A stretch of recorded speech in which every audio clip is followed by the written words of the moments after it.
Irmão, tu acredita que uma das maiores empresas do planeta começou por causa de um cara que só queria salvar bebê? Parece papo de maluco, né? Mas foi exatamente isso que aconteceu.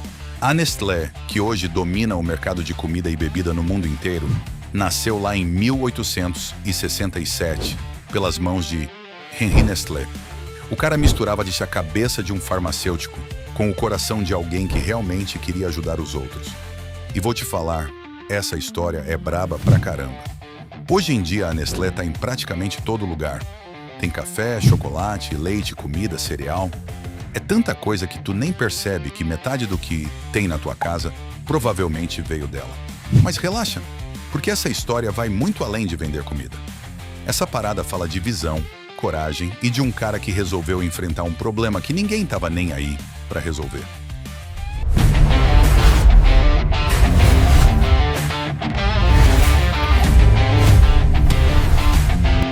O nome dele era Heinrich Nestlé.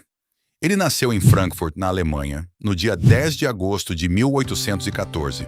Só que mais tarde ficou conhecido como Henri Nestlé. E já começou no modo insano.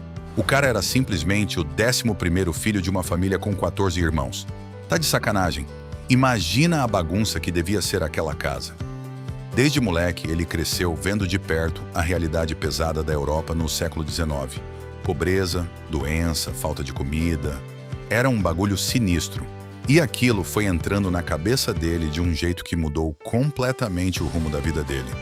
Enquanto muita gente aceitava aquela realidade como se fosse normal, Henri pensava diferente. O cara queria fazer alguma coisa. Não queria ficar só olhando o circo pegar fogo. Além de ter um coração gigante, ele também era inteligente pra cacete. Antes mesmo de completar 20 anos, em 1834, terminou um aprendizado de 4 anos numa farmácia em Frankfurt.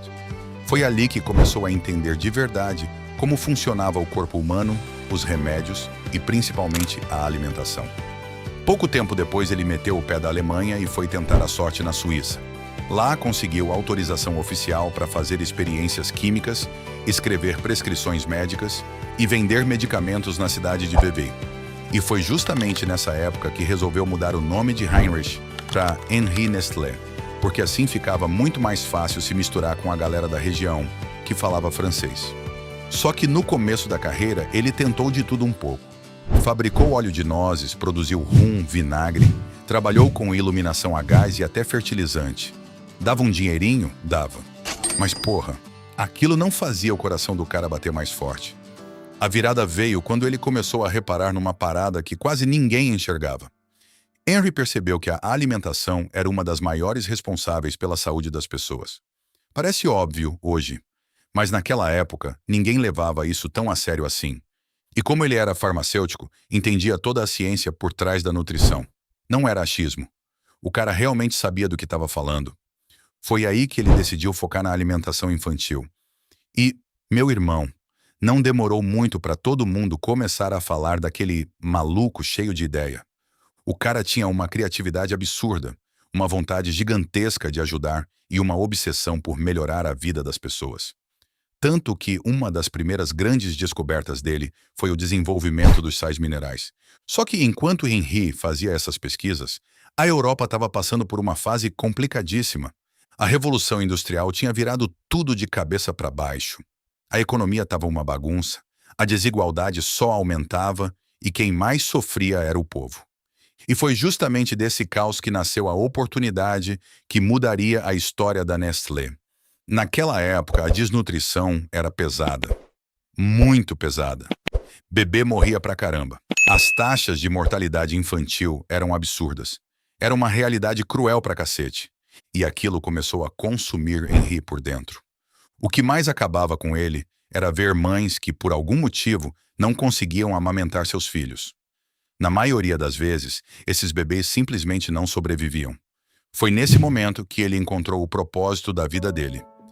Criar uma solução para combater a desnutrição infantil e impedir que milhares de crianças continuassem morrendo daquele jeito. A partir dali, o cara mergulhou de cabeça nessa missão. Não era mais questão de ganhar dinheiro, era salvar vidas. E foi justamente dessa mistura entre conhecimento, teimosia e um coração gigante que começou a nascer a invenção que mudaria para sempre a história da alimentação infantil e que, sem ninguém imaginar, daria origem a uma das empresas mais poderosas do planeta. Foi aí que o Henry falou: chega dessa porra. O cara simplesmente se trancou no laboratório e começou a testar uma ideia atrás da outra. Era tentativa, erro, tentativa de novo, erro outra vez. Enquanto muita gente achava que aquilo era perda de tempo, ele continuava insistindo igual um maluco. E quer saber? Ainda bem que ele era teimoso pra caramba. Depois de estudar pra cacete, fazer experimentos sem parar e quebrar a cabeça durante anos, finalmente, em 1867, Henry criou uma parada que mudaria a história da humanidade. Nascia a farine lactée. Traduzindo, era um alimento à base de leite, desenvolvido especialmente para os bebês que não podiam ser amamentados. Hoje isso pode até parecer normal, mas naquela época, meu irmão, isso era tecnologia de outro planeta. Pela primeira vez existia uma alternativa de verdade para alimentar crianças que, até então, estavam praticamente condenadas. E o resultado apareceu quase na mesma hora. Bebês que antes não tinham praticamente chance nenhuma de sobreviver, começaram a viver. Famílias inteiras passaram a ter esperança outra vez. Aquilo não era só um produto, era uma solução. Era vida. E obviamente nem todo mundo bateu palma. Sempre tem um filho da puta para dizer que não vai dar certo. Boa parte da comunidade médica torceu o nariz. Uns diziam que era impossível. Outros falavam que aquilo nunca substituiria o leite materno. E ainda tinha a limitação da tecnologia da época, que era bem mais precária do que a gente imagina hoje. Só que Henry não estava nem aí. O cara não perdeu tempo discutindo. Foi provar na prática. Ele começou a mostrar resultados, explicar como a fórmula funcionava e ensinar médicos, hospitais e famílias sobre a importância da alimentação infantil. Olha que doideira! Sem nem perceber, Henry acabou fazendo uma das primeiras estratégias de marketing de conteúdo da história. Em vez de simplesmente vender o produto, ele ensinava, educava, mostrava o problema, explicava a solução, ganhava confiança e só depois vendia. Tá vendo como as coisas se repetem? Mais de 150 anos depois, as maiores empresas do mundo continuam fazendo exatamente a mesma coisa. Só mudou a internet. A estratégia continua praticamente igual. Depois de muita insistência, muita porta fechada na cara e muito trabalho, a galera finalmente começou a acreditar. A farine lactée virou um sucesso gigantesco. Mas não porque vendia muito, porque salvava vidas. Quando a Nestlé foi oficialmente fundada, entre 1866 e 1867, ela não revolucionou apenas a alimentação infantil. Ela mudou completamente a forma como cientistas e médicos enxergavam a nutrição. Aquela fórmula mostrou que comida podia ser muito mais do que matar a fome. Ela podia literalmente impedir que pessoas morressem. E isso mudou tudo. Sem querer, Henry abriu caminho para um monte de pesquisas sobre alimentação, saúde e desenvolvimento humano. Na prática, ele ajudou a criar uma indústria inteira. Uma indústria que hoje movimenta centenas de bilhões de dólares. E pensa numa parada curiosa. Tudo começou porque um cara ficou incomodado vendo o bebê morrer. Só isso. Às vezes uma empresa bilionária não nasce porque alguém quer ficar rico. Ela nasce porque alguém olha para um problema e fala: foda-se, eu vou resolver essa merda. E foi exatamente isso que Henry Nestlé fez. O sucesso absurdo da farine lactée virou a base de tudo que a empresa construiria dali para frente. Foi esse produto que colocou a Nestlé no mapa. Foi ele que fez o mundo conhecer o nome da empresa. E, principalmente, foi ele que criou os 3 pilares que continuam guiando a Nestlé até hoje: inovação, qualidade e a obsessão em melhorar a vida das pessoas. Só que isso era apenas o começo. Porque nas décadas seguintes, a Nestlé deixaria de ser uma empresa de um único produto para se transformar num dos maiores impérios da história da humanidade. E é aí que essa história fica ainda mais absurda. Só que agora a parada começava a ficar séria de verdade. A farine lactée já tinha explodido de sucesso. E o Henry percebeu uma coisa que pouca gente enxergava naquela época. Se um produto conseguiu mudar tanta coisa, imagina vários. Foi aí que a Nestlé parou de pensar só em alimentação infantil e começou a mirar muito mais alto. os caras começaram a entrar em outros mercados. Leite, cereais, chocolate, bebidas e tudo quanto era tipo de alimento que tu consegue imaginar. Mas não era sair comprando empresa igual um maluco, não. Cada passo era pensado pra cacete. Enquanto muita empresa crescia, apostando tudo numa única ideia, a Nestlé fazia exatamente o contrário. Os caras espalhavam o risco, porque se um produto desse ruim, os outros seguravam a empresa de pé. E vou te falar, essa estratégia foi uma sacada do caralho. A primeira jogada realmente gigante aconteceu em 1905. A Nestlé resolveu juntar forças com a Anglo-Swiss Condensed Milk Company. Traduzindo, as duas maiores especialistas em leite da época resolveram virar praticamente uma só. Pensa nisso. Era como se hoje Coca-Cola e Pepsi anunciassem uma fusão. O mundo inteiro ia parar para olhar. Foi exatamente esse impacto. Essa união deu uma força absurda para a empresa. Agora ela dominava tanto a alimentação infantil quanto vários produtos derivados do leite. E esse foi só o primeiro passo. Depois dessa fusão, os caras praticamente não pararam mais. Compra a empresa daqui. Faz parceria dali. Investe em tecnologia acolá. Era uma sequência de decisões inteligentes. Enquanto isso, o mundo inteiro mudava. Veio guerra, crise econômica, mudança política, inflação, fome. E sabe o que a Nestlé fazia? Continuava crescendo. Aí chegou 1938 e aconteceu outra revolução, talvez uma das maiores da história da empresa. Nascia o Nescafé. Agora para pensar numa parada. O café já existia fazia séculos. Então por que essa invenção virou um fenômeno? Porque o problema nunca foi fazer café. O problema era conservar. Naquela época, o Brasil produzia café pra caramba. Só que sobrava uma quantidade absurda de grãos. Era café para tudo quanto é lado. Muito acabava estragando. Muito era desperdiçado. E foi aí que a Nestlé falou: "Pera aí, essa porra não faz sentido." Os caras desenvolveram um processo que permitia transformar o café em uma versão solúvel, mais prática, mais fácil de armazenar, mais fácil de transportar. E pronto. Nascia um dos produtos mais famosos do planeta. Olha que doideira! Mais uma vez a empresa ficou bilionária, resolvendo um problema real. Não inventando moda, no mesmo ano ainda lançaram outro clássico, o Nestlé Crunch. Aquele chocolate com arroz crocante que virou febre em vários países. E ali ficou claro uma coisa: a Nestlé já não era mais uma empresa de leite. Ela estava virando um império da alimentação. Só que o mais impressionante nem era isso. Enquanto outras empresas simplesmente exportavam produtos, a Nestlé fazia diferente. Os caras chegavam num país, construíam fábrica ali mesmo, contratavam pessoas dali, compravam matéria-prima dali e adaptavam os produtos para o gosto daquela população. Parece simples hoje, mas naquela época isso era uma sacada absurda, porque cada país come diferente. Cada cultura tem um gosto, cada mercado funciona de um jeito. E a Nestlé entendia isso melhor do que ninguém. Ao invés de obrigar o consumidor a gostar do produto, ela mudava o produto para agradar o consumidor. Porra, olha o nível dessa visão. Resultado, a empresa começou a se espalhar pelo planeta inteiro. Europa, Américas, Ásia, África. Era a fábrica nascendo em tudo quanto era canto. E quanto mais ela crescia, mais difícil ficava competir contra ela. Porque não era mais uma empresa estrangeira. Ela já fazia parte da economia local.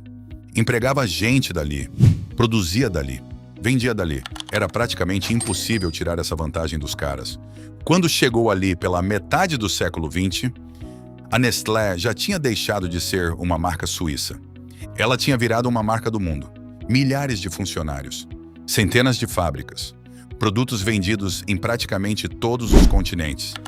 E, irmão, isso tudo ainda era só o aquecimento. Porque o verdadeiro império que a gente conhece hoje ainda estava começando a ser construído. Quando a Nestlé entrou na segunda metade do século XX, uma coisa já estava muito clara. Os caras não queriam ser só mais uma empresa de comida. Eles queriam dominar qualquer mercado que tivesse relação com alimentação. E, meu irmão, eles foram para cima sem pena. Em 1973 compraram a Stouffer's, entrando pesado no mercado de refeições prontas. Depois olharam para o mercado infantil e falaram: Bora dominar essa porra também. Em 2007 veio a compra da Gerber, simplesmente uma das marcas de comida para bebê mais conhecidas do planeta. Mas eles não pararam por aí. Os bichos resolveram entrar até no mercado de ração. Em 2001, compraram a Purina. E pensa numa jogada absurda. Porque não importa se é gente ou cachorro, todo mundo precisa comer. Enquanto outras empresas dependiam de um único mercado, a Nestlé estava ganhando dinheiro de tudo quanto era lado. Chocolate, café, água, sorvete, comida congelada, ração, nutrição clínica, vitaminas. Era dinheiro entrando por todos os cantos. Só que existe uma parada que muita gente esquece. A Nestlé também colecionou polêmicas. E não foram poucas. Ao longo da história, a empresa foi muito criticada por questões ambientais, uso de plástico, exploração de recursos naturais e várias outras tretas. Algumas críticas eram justas, outras nem tanto. Mas uma coisa é fato. A pressão em cima da empresa começou a aumentar. E os caras perceberam que, se quisessem continuar gigantes, precisavam mudar.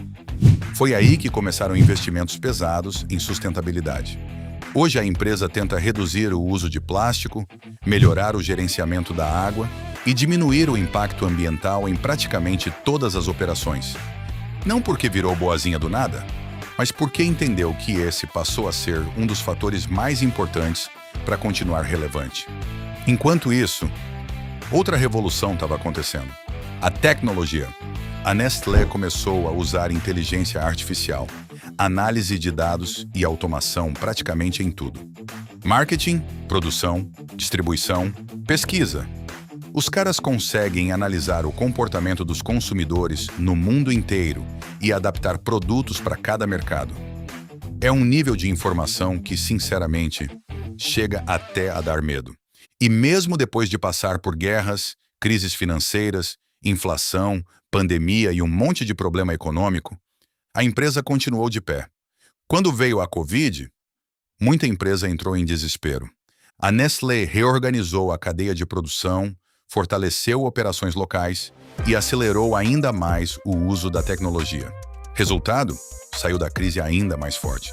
E sabe qual é o maior segredo disso tudo? Não é chocolate, não é café, não é leite, é diversificação. Os caras nunca apostaram todas as fichas numa única coisa. Se um mercado cai, outro cresce. Se um produto vende menos, outro compensa. É quase como se a empresa tivesse criado uma armadura contra as crises. E foi exatamente isso que permitiu que ela chegasse onde chegou. Hoje a Nestlé está presente em praticamente 200 países. Emprega quase 300 mil pessoas. Tem mais de 2.000 produtos e marcas espalhados pelo mundo. E todo ano fatura perto de 100 bilhões de dólares. Agora segura essa! Em fevereiro de 2024, a empresa era avaliada em aproximadamente 286 bilhões de dólares. É dinheiro num nível que simplesmente explode a cabeça. Tudo isso começou por causa de um farmacêutico que ficou revoltado vendo o bebê morrer de fome. Olha que loucura. O cara nunca imaginou construir um império. Ele só queria resolver um problema. E talvez essa seja a maior lição dessa história. As empresas mais absurdas do mundo quase nunca nasceram pensando em ficar bilionárias. Elas nasceram porque alguém olhou para um problema que todo mundo fingia que não existia. E teve coragem de meter a cara, trabalhar igual um condenado e resolver aquela merda. Foi exatamente isso que Henri Nestlé fez, mais de 150 anos depois. O nome dele continua vivo em praticamente qualquer supermercado do planeta. Pode falar o que for da Nestlé, pode concordar, pode discordar, pode criticar. Mas uma coisa ninguém consegue negar. O impacto que essa empresa teve na história da humanidade é simplesmente gigantesco. E, sinceramente, eu duvido muito que ela deixe de ser uma das empresas mais poderosas do planeta tão cedo. E aí? Tu já imaginava que a Nestlé tinha uma história tão absurda assim? Ou, igual a quase todo mundo, tu achava que ela era só mais uma marca de chocolate e café? Se curtiu essa história, já se inscreve no canal porque na próxima a gente vai mergulhar em mais um império que começou do absoluto zero e virou uma potência mundial. Porque por trás de toda empresa bilionária, sempre existe uma história que quase ninguém conhece.